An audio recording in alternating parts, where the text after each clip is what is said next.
Hi friends, मी प्रीती। आज मला एक ऑर्डर आली आहे 1 वर्षाच्या बाळासाठी फ्रॉक शिवायला। तर त्याच्यासाठी हे एक मला कापड मिळालं आहे। हे ब्रॉकेटचं कपडा आहे आणि हा 1 मीटर कापड आहे। कापड फारच सुंदर आहे, तुम्ही पाहू शकता। आणि आता ह्याचं मी फ्रॉक शिवणार आहे। ह्याच्यासाठी मी 1 मीटरचंच अस्तर घेतलेलं आहे, लाइनिंग। चला तर मग मी फ्रॉक कसा शिवते तो तुम्ही नक्की पहा। ही आहेत फ्रॉकची मापे। फ्रॉकची उंची आहे 19 इंच, चेस्ट आहे 21 इंच, वेस्ट पण तेवढीच घ्यायची आहे, शोल्डर 10 इंच घेतलेली आहे। आता आपण अस्तर कटिंग करूया।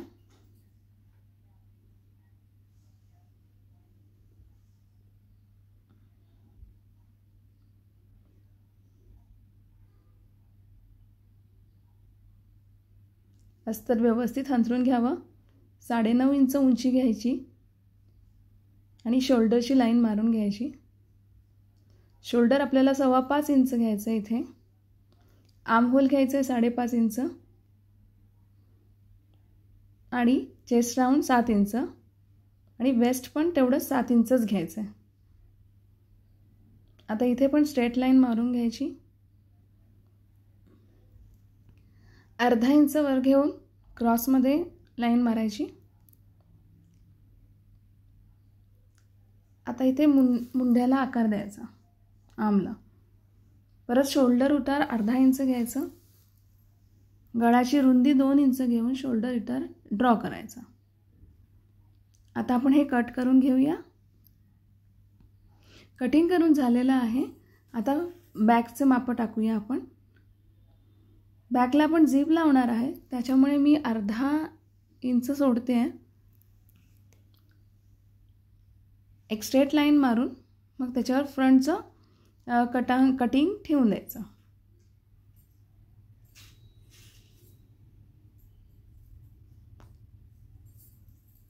कट करून घेऊया। आता हे पण झालेलं आहे, आपलं फ्रंट आणि बॅक कटिंग करून झालेलं आहे। आता आपण अंब्रेला घेर कट करायला घेऊया। त्याच्यावर फ्रंट आणि बॅक लिहून घेऊया। ओके, आता अंब्रेलासाठी या अस्तरमध्ये पण फुल अंब्रेला होतो आहे, तर आपण त्याची आता बघूया ड्राफ्टिंग।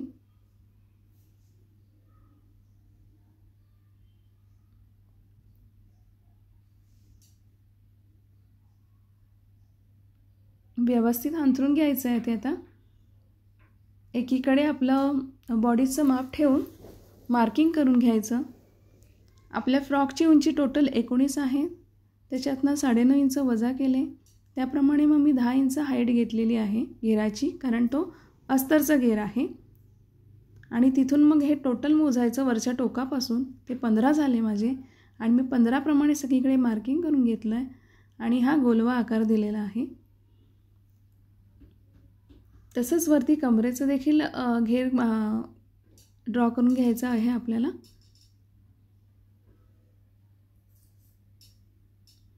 आणि आता हे आपण कट करून घेऊया। कटिंग करून झालेलं आहे।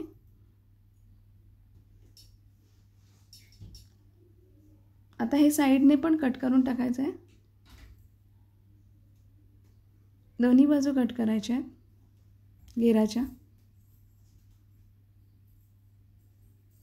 जर आपण स्कर्ट शिवत असलो ना तर मी कट केलं नसतं, तसंच्या तसं ठेवलं असतं, पण इथे स्कर्ट नाही शिवत आहे, आपण फ्रॉक शिवतोय, त्यामुळे मी कटिंग केलं आहे। आता आपण मेन फॅब्रिक घेतलेलं आहे ब्रॉकेटचं कापड, त्याच्यावरही आता फ्रंट आणि बॅक आपण कटिंग करून घेऊया। त्याच्या अगोदर आपण घेर कटिंग करून घेऊया, म्हणजे घेर व्यवस्थित आला की मग उरलेल्या कपड्यामध्ये आपल्याला फ्रंट आणि बॅक कापता येतं, थोडासा जॉईंट मारून देखील। आता हे मी अस्तरपेक्षा 2.5 इंच जास्त घेते। मार्किंग करून ड्रॉ करून घ्यायचं। 2.5 इंचावर मार्किंग करते आहे मी।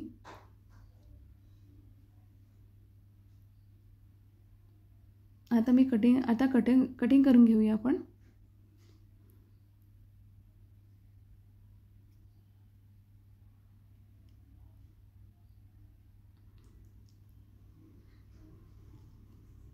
कमरेचा घेर देखील कटिंग करून घेऊया.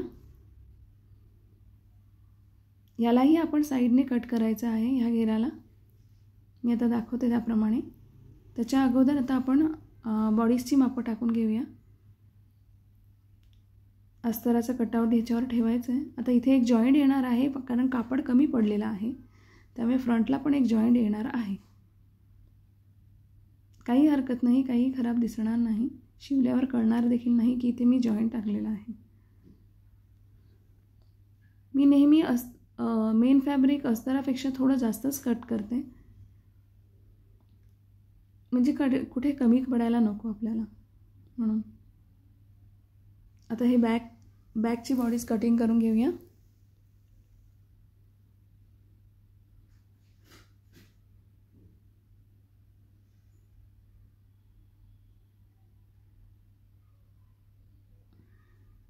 दोन्ही आता तयार झालेले आहेत आपले. आता हा घेराचा साईडचा भाग कटिंग करून घेऊया.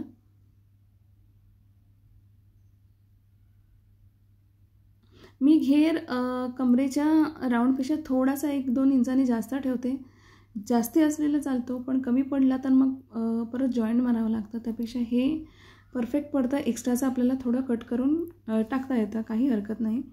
त्याने काही खराब दिसत नाही, फ्रॉक छानच दिसतो. चला आता आपण स्टिचिंग करूया. स्टिचिंग करण्यासाठी मी सर्वप्रथम फ्रंट बॉडीज घेतलेला आहे. त्याच्यावर आता गळ्याचं माप टाकलेलं आहे. गळा रुंदी 2 इंच आणि गळा डीप 2.5 इंच घेऊन गोलवा आकार दिला आणि गळा कट केलेला आहे. आता मुंड्याच्या इथे, गळ्याच्या इथे स्टिच करून घ्यायचं आणि मग हे पलटवून घ्यायचं आहे. आता आपल्याला मी आता ह्याच्यात दाखवलं आहे त्याप्रमाणे तुम्ही स्टिच करून त्याला नॉचेस पाडायचे आणि मग ते उलटं करून घ्यायचं. खूप सोपी पद्धत आहे. ह्याच्यामुळे फिनिशिंग फार सुंदर येतं, कारण हे कापड थोडंसं स्टिफ आहे, ब्रॉकेटचं कापड आहे, त्यामुळे ह्याला वेगळं काही कॅनव्हास लावायची गरज नाही पडत आहे.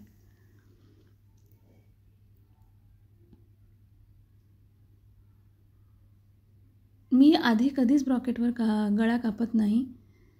मी अस्तर जॉईन केल्यानंतर नेहमी गळा कापते आणि ह्याच्याने फिनिशिंग फार सुंदर येते.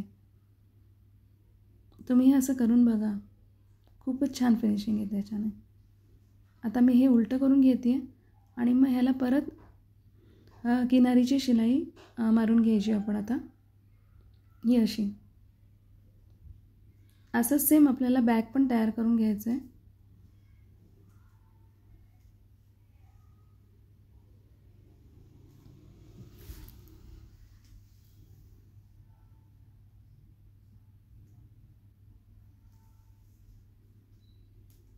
आता ह्याला आपण साईडने देखील शिलाई मारून घेऊया, म्हणजे हे अस्तर एकदम फिक्स होऊन जाईल.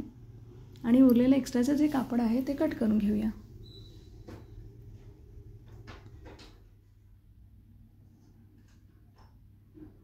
हे फ्रंट रेडी झालेलं आहे. तसंच सेम बॅक पण तयार करून घेऊया आपण.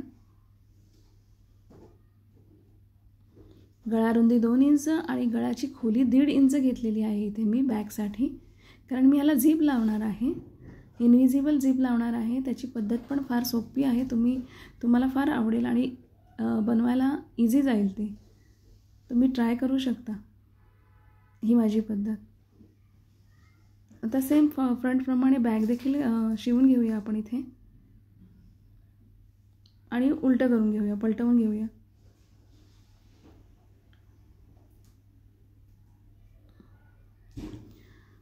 मी जे बोलून सांगते ते व्हिडिओ तुम्हाला कसे वाटतात हे नक्की मला कमेंट करून सांगा. जर तुम्हाला कळत असतील तर मग मी ह्याच्या पुढचे व्हिडिओ असेच काढेन. आणि जर नसेल, म्हणजे न बोलता देखील कळतं आहे, तर मग मी सिंपल व्हिडिओ काढत जाईन. तुम्ही मला कमेंट करून नक्की सांगा की मी सांगते ते तुम्हाला कळतं आहे का म्हणून.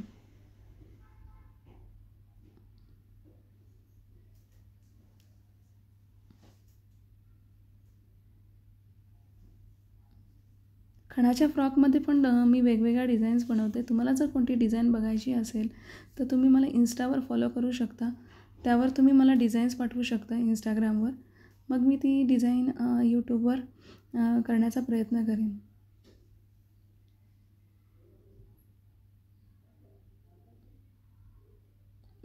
मी व्हिडिओ व्यवस्थित डिटेलमध्ये दाखवते, एकही गोष्ट स्किप करत नाही आहे की हे तुम्ही करा म्हणून मी ठेवत नाही आहे.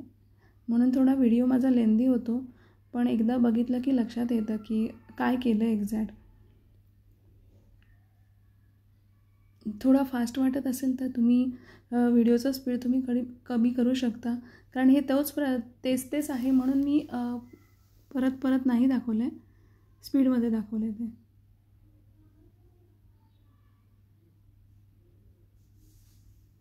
चला आता आपण ना इनविजिबल झीप लावून घेऊया. त्यासाठी अर्धा इंचावर चॉकने लाईन मारून घ्यायची आहे आणि तिथे स्टिच करून घ्यायचं आहे. 5 नंबरची शिलाई मारायची आहे, लक्षात ठेवा. 5 नंबरची शिलाई मारायची आहे.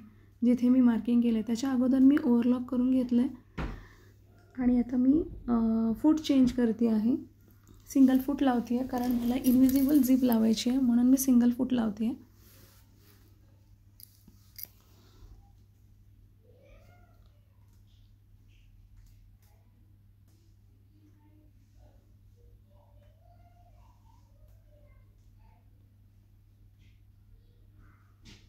आता आपल्याला 5 नंबरची शिलाई मारून घ्यायची इथे.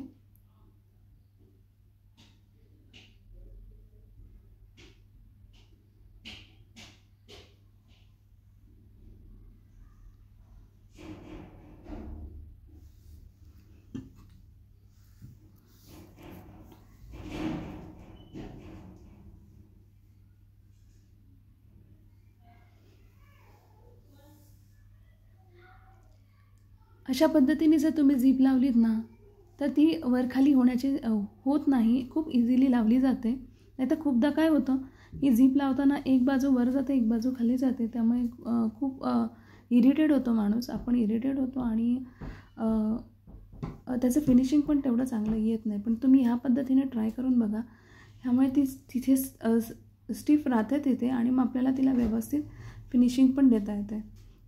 हे आता आधी साईडने शिवून घ्यायचं आहे आणि नंतर मग तिला ओपन करून मग तिला सिंगल फूटने शिलाई मारायची. आता मी ह्याला ओपन करते आहे स्टिच ओपनरने. जी 5 नंबरची मी शिलाई मारली होती ना ती आता मी ओपन करते आहे.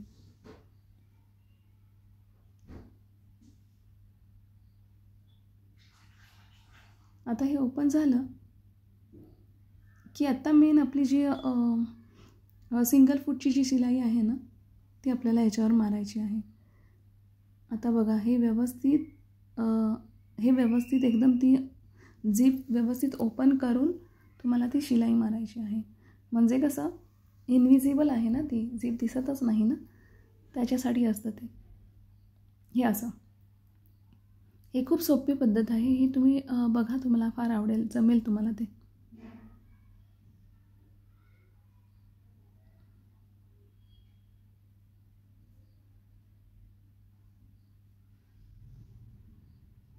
आता जी वरती मी एक अर्धा इंचाची झीप एक्स्ट्रा वरती ठेवलेली आहे ना ती आपल्याला आतमध्ये फोल्ड करून घ्यायची आहे. हे बघा, हे असं आत फोल्ड करून घ्यायची आणि त्याच्यावर एक शिलाई मारायची, म्हणजे ती फिक्स होऊन जाते आणि ते निघणार नाही झीप. असंच आपल्याला दुसरी बाजूही करून घ्यायची आहे.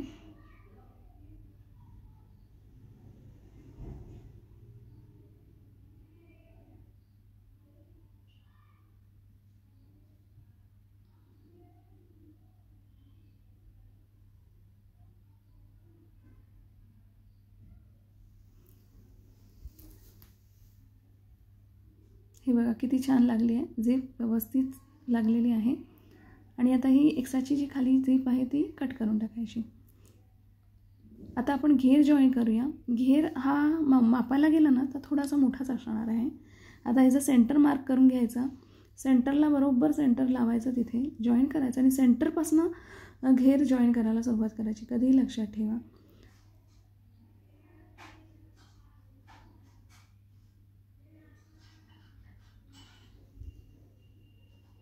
न तांठा खेचता व्यवस्थित घेर लावून घ्यायचा. आता ह्याच्यात बघा एक अर्धा इंच तरी एक्स्ट्राचं कापड राहिलेलं आहे ते आपण कट करून टाकूया अस्तराचं. आणि तसंच आता हे मेन फॅब्रिक देखील आपण ह्याला जॉईन करून घेऊया. तुमच्या लक्षात येतं आहे मी उलटं लावते आहे, म्हणजे उलट बाजूवर हे लावते आहे. तर तुम्ही बघाल पुढे मी का असं करते आहे ते. आता आपलं जो मेन फॅब्रिक आहे ना ते आपल्याला वरून जॉईन करायचं आहे. आता मी साईडचं एक्स्ट्राचं कापड आहे ते कापून कट करून घेते आहे. त्यानंतर आता हे मेन फॅब्रिक घेऊया आपण. त्याचा देखील सेंटर काढून तो सेंटरपासून आपल्याला शिवायला सुरुवात करायची आहे. हे बघा ह्याप्रमाणे. ह्यामुळे काय होतं माहिती आहे का, ती जी मध्ये जी जॉईंट येतं ना शिलाई ते बाळाला टोचत नाही, ते हाईड होऊन जातं आणि फिनिशिंग पण छान येते.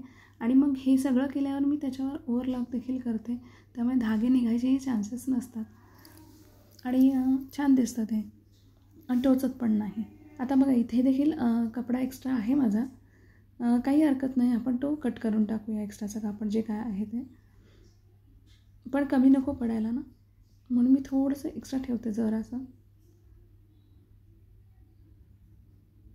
डबल स्टिच करून घ्यायचं आहे आणि आता याच्यावर मी ओव्हरलॉक देखील करून घेईन, इंटरलॉक. इथे थोडासा कॅमेरा हलला आहे माझा जरासा. आता हे बघा इथे पण एखादी इंचच एक्स्ट्रा आलेला आहे, तो आपण कट करून टाकूया. दोन्ही बाजूचं कट करूया. आता ही फ्रंट बाजू तयार झालेली आहे आपली, तसंच बॅक साईड पण तयार करून घ्यायची आहे आपल्याला. आणि दोन्ही तयार झाले की आपण शोल्डर जॉईन करायला घेऊया.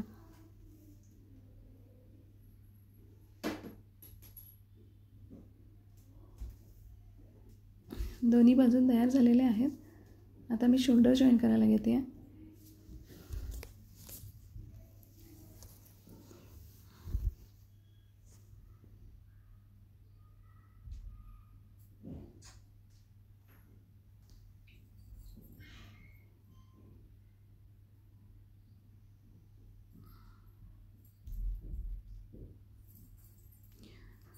शोल्डरला डबल स्टिच मारून घ्यायची, म्हणजे ओपन होत नाही येते.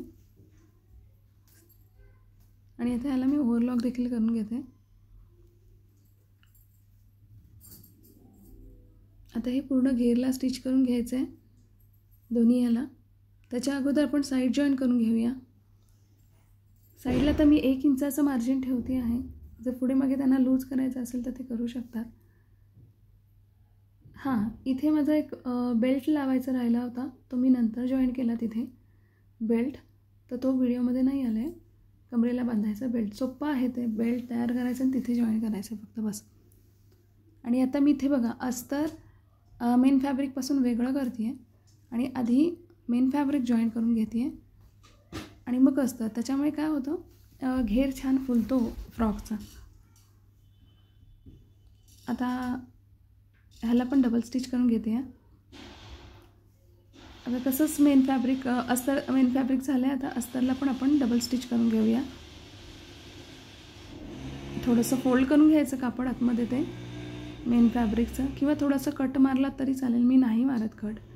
कधी कधी काय होतं, आपल्याला लूज करण्यासाठी कापड लागतं आणि मग तिथे कट मारला की प्रॉब्लेम होतो. त्यापेक्षा मी कट नाही मारत. असेच दुसरी बाजू देखील करून घेऊया आपण, ही वाली साईड पण सेम. आता आपण एक खालचा घेर आहे ना त्याला स्टिच करून घेऊया.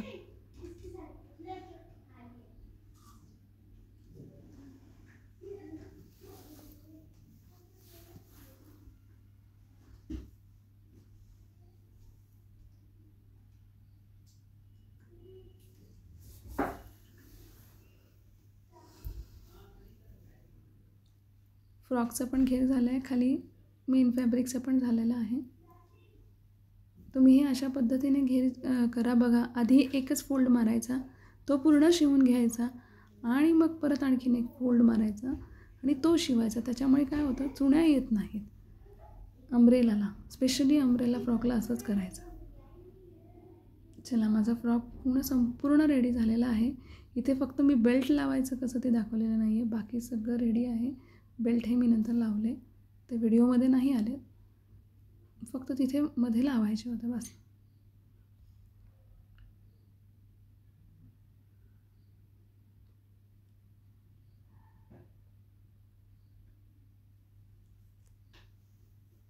माझा हा संपूर्ण व्हिडिओ बघितल्याबद्दल खूप खूप धन्यवाद.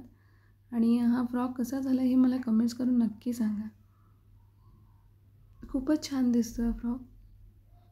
मी फ्रंट आणि बॅक साईड पण दाखवते आहे तुम्हाला. झिप लावल्यामुळे काय होतं, लहान मुलांना कपडे घालायला इझी जातं, त्यांनाही त्रास होत नाही. Okay, thanks for watching.